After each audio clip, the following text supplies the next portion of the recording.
good morning. Update ko lang kayo sa aking alagang ibon. Ayan, yung dalawa na yan hanggang ngayon ay hindi pa ng itlog, binabasag ng itlog. Ayan, ito. Medyo may good news tayo. Ayan, oh. Ayan, nakikita nyo, gumagalaw na yung kanyang sisiw. Ayan, oh. Yun, hindi siya, may sisiw na. Ayan. Ayun, kapipisa lang, oh. Yun, oh, may sisiw na. At least nakapagpapisa kahit isang piraso. Ito, wala bakante, tinanggal ko muna kasi itong naman dito binaba ko sa lawas, sa baba kasi ito dati nakalagay doon, nilipat ko. Yung nakalagay dito yung isang pares nakabitaw, kinain ng pusa. So tinanggal ko muna ito. Sa sunod, hindi ko alam kung ito'y mamimisa na rin. Ayan oh, nang ano na itlog niya. So ayan, medyo talagang maswerte pa rin at nakapagpapisa kahit pa isa lang. Ayan po. Dito lang kayo dito sa aking alagang ibon. Medyo ito bakante muna siya. Ito lang yan. Tapos lilipat tayo sa ating mga warriors. Ayan po yung ating mga warriors. Katatapos ko lang magpalipad. So hindi sa kasamaang palad, 3 yung nawala. Ayan po. Ito na yung mga masisigasig na bumalik. Katatapos ko lang magpa-raging ngayon. So ayan. Sa 12, 9 na lang ang natitira. Ayan po.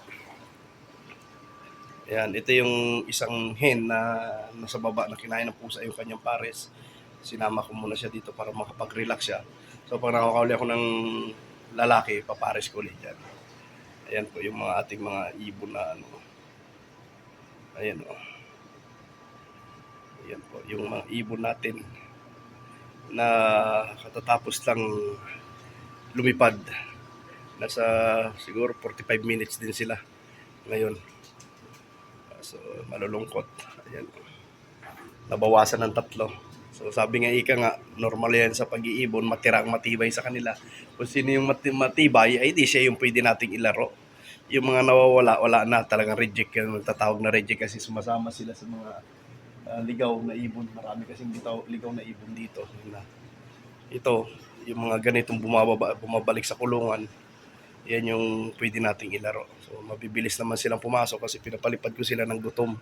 Pag lagay ko ng pagkain, bababa agad. Mabibilis naman silang pumasok. So dalawa yung trapdoor natin sa ating bagong, ito, yung ating bagong kulungan na natin to parang in-expand natin yung ating kulungan. So pero mas nilang pumasok dito kasi dito sila nasanay sa isa na ito. Mas diyan sila sanay. Dito lagi sila pumapasok sa isang trapdoor na yan. So pagkatapos niya, pag nakapasok na, kino-close ko na. Sinasara ko na lang. Ito, sinasara ko na lang rin yan. Tapos ito yung anuhan nila. Ito yung pag ko yung nagbibitaw, napapalabasin ko sila. Dito yan, bubuksan ko lang ito.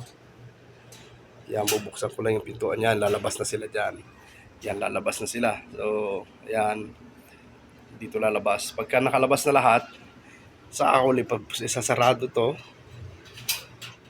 pag sarado niyan, bubuksan ko yung mga trapdoor para pagpasok nila. Ayan, nandyan na ulit sila sa loob. Ayan lang po. Dito ko lang ko sa aking mga warriors talagang may 3 nalagas. Hindi ko alam kung saan pumunta. Iwan ko kung uwi pa yung mga yun. Dito lang, paikot-ikot lang sila lumilipad dito kanina. Ayan lang yung bumaba. Sa 9 na piraso. Sa 12 piraso, 9 lang yung bumaba. So, yung mahaba pa naman yung maghapon. So, papasok ako ng trabaho. Hindi ko alam kung bababa pa sila o hindi na. So, kung hindi na sila bumaba, ay di malaya na sila. So, yun lang gutom. Magugutom sila sa labas kasi walang magpapakain sa kanila. Sasama-sama sila sa mga ligaw na ibon. Ito lang po. So, ito, sa ngayon, ang observation ko, yung mga gray silang medyo maganda. Mga sila, mabibilis matuto, tsaka mabibilis bumaba.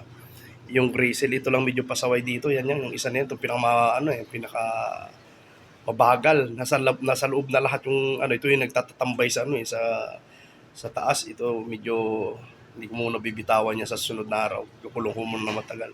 Pero ito mabilis. Ito medyo tumatambay din ito. So medyo itong dalawa na ito kailangan disiplinahin. Pero the rest niyan po yan. Mabibilis sila pag nakita nilang naglalagay na ako ng pagkain. Bumababa agad. Ayan. Ito po. Talagang, ayan. Mga young bird. Siguro mga 3 months pa lang itong mga to or 4 months. Kasi ito nanggaling kay Yung mga gray seal na yan, nagmula kay Boss Mark Villanueva.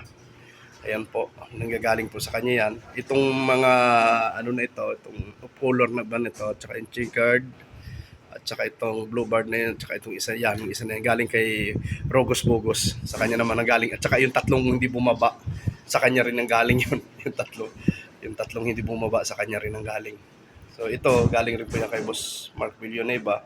Yan yung pinost ko na kinain ng pusa yung pares niya, yung asawa niya. Kasi naglilimlim yun eh. Hindi ko alam kung paano nakuha ng pusa sa loob ng kulungan. So nakita ko na lang kinabukasan, wala na, gula-gulanit na yung katawan. Ayan na pa, update ko lang kayo. At talagang ito yung libangan ko dito sa gitnang silangan sa sa Middle East.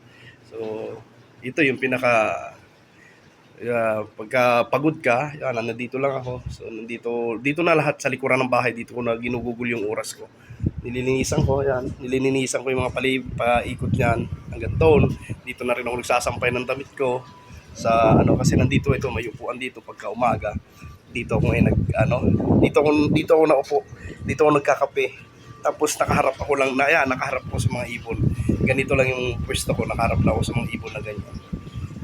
Ayan, tapos yung aking dalawang washing nandiyan na rin yan. Kasi kumpleto yan, basta nandito pag wala akong nasa loob ako ng bahay, parang nakakaboring sa laging nakahiga sa loob ng kwarto. So nandito lang ako sa labas. Lagi ako nandito nakatambay sa ibon.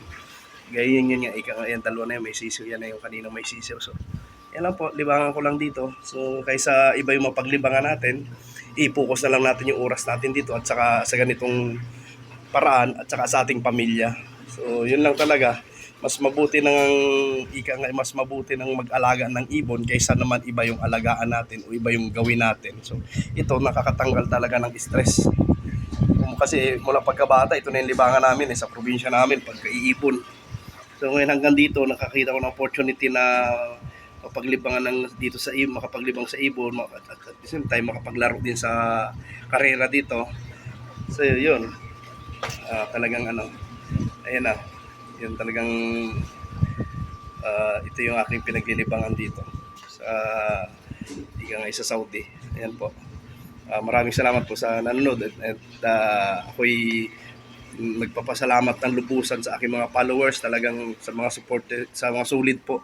Ayan po, maraming salamat po. Kahit ganito lang yung aking content, yung aking pag-vlog nga pagko-content ko na ganito, sinusuportahan nyo pa rin po kahit alam ko na parang walang kwenta, pero sa inyo talagang nilalike nyo pa rin po. Maraming salamat po talaga. So talagang hayaan nyo po, pag dumating yung time na may sabi nga kumikita na tayo, kayo naman ang babalikan ko. Lahat naman tayo makikinabang dito. Ayan lang po. Maraming salamat po and God bless. And ingat po kayo palagi. Kung ano man po ang ating ginagawa, ano man po ang ating nanaisin, lagi po nating isurrender kay God. Maraming salamat po at laging God bless always, laging magdasal po and talagang surrender lang natin lagi sa taas o sa Panginoon ang ating mga gawain para tayo yung blessing sa atin ay tuloy-tuloy. Maraming salamat po.